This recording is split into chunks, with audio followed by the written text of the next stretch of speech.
Жакшы туугандар, анда мен экспорт боюнча түшүндүрүп берейин эми силерге. Тигишин тиктиңер, жакшы болуп өстү, туурабы? Эми кайка сатабыз деп атасыңар? Неме? 2014 2011 өзүм мен сатууга чыккам. Мен сатуум моундай жана күлөк менен моунтип розничийга туруп алып сатат го. Ошондойдон башталган. Россиядабы? Жок, Россияда эмес. Биз бул жерде алып чыгып алып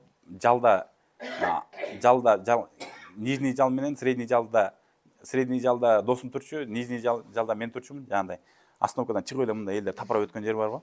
Ошол жерге туруп алып сатчубуз. Меники Волга болчу, аныкы Жугуль болчу. Экөөбүз күндө обедке чейин терип, обедтен кийин алып барып ошол жерге коюп алып анан ушинтип күлөк менен эле сатып койчубуз. Көп эле 100 жашка чейин сатып койчубуз да. Клиенттерибиз көп эле. 6 микрорайондо пятачокто сатчубуз, 5 микрорайондо пятачокто сатчубуз. Ошентип розницадан башталган.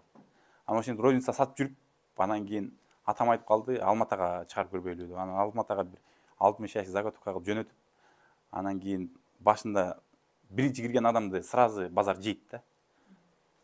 Казактар сындырган, бирок анысына карабай кирип атып анан акыры базарын үйрөттүк. Базарга 2012 эле мен, жок 2012 экен, 2013. Биринчи жылы Азастан киргизип жүрдүм. Кийинки жылы мен сразу эле Алматанын рыногун полный алгам да. Себеби дегенде мен Аксыдан туугандарым алып келип, мынактан 70 гектар жерди арендага бергем сразу. Ошол жерге отургузуп, кийинки жылы ушунчалык чоң объем чыккан и клубниканын качествосу ошондой болчу. Биз базарга кирчүбүз 1814, бир гигант менен. Кайсы сорт эле? Өзүбүз местный сорт. Кирчүбүз, биздики сатылып бүткөндөн кийин башкалардын соодасы башталчу да. Себеби дегенде бизде жаңы тигилген үчүн клубникабыздын качествосу уктуш болчу. Ошентип эле кийинки жылы эле биз уже результатка чыкканбыз да. Азыр ошол туугандар ошентип Алмата, Караганда, Астана, Жезказган, Акчүбинск, Ускамен болуп атып, Казакстан рыногун чоңойттук. Андан кийин Россияга чыктык. Россияга чыкканда биринчи биз Сургутка чыктык. Бизге чейин сатып жүргөндөр бар болчу. Биз кийин кирдик. Бирок азыркы учурда город бизде бир 13 ушундай город менен иштешебиз Россиянын өзүндө. Быйыл дагы бир Кудай буйруса 3-4 город дагы кошулат. Чоңоюп баратабыз. Эми саткандын бизде мен 3 түрү бар деп. Оптовый рынокко алып кирип сатасың. Азыр эгер алма жүктөп бара турган болсоң, биринчи оптовый рынокко киресиң. Ошол оптовый рыноктон розницага таратасың, сатасың. Экинчи жолу бар, супермаркеттерге сатасың. Азыр үчүнчү жолу чыкты, бул интернет аркылуу сатмай. Биздики сатуу бул стихийный продажа болуп эсептелинет да. Мисалы мен товар алып бардым, мен базарга кирбейм. Биздики азыркы учурдагы сатыш. Базарга кирбейм, бир точкам бар, ошол жерге токтотом. Өзүмдүн клиентский базам бар. Мисалы силер канча адам болсоңор, ушу менин клиентский базам. Группага эле жазып коем. Клубника келди деп. Силер тапырат келесиңер да, кимге канча яш керек болсо алып алып барып пятачокто, бир супермаркеттин алдында, же бир двордо, же бир больницанын алдында, ушуга окшогон жерлерде сатып эле. Мисалы 100 ящик сатып туруп, анан кийин ближайший городдор бар, ошол городдорго алып чыгышып кетет.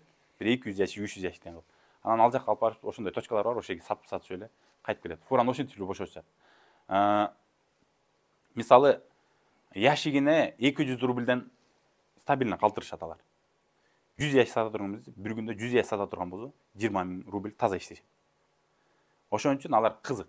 Азыр кыргыздардын көбү азыр кышында такси айтып, жана чай сатып, ушинтип жүргөн кыргыздар жайында бүт клубника көчүп кетет. Клубника сатышат. Өзүнүн машинасына эле бир 20-30 жүктөйт дагы барып эле бизге туруп сата коет. Алып келип акчасын берип коет, болду. Ошондой сатуу бизде.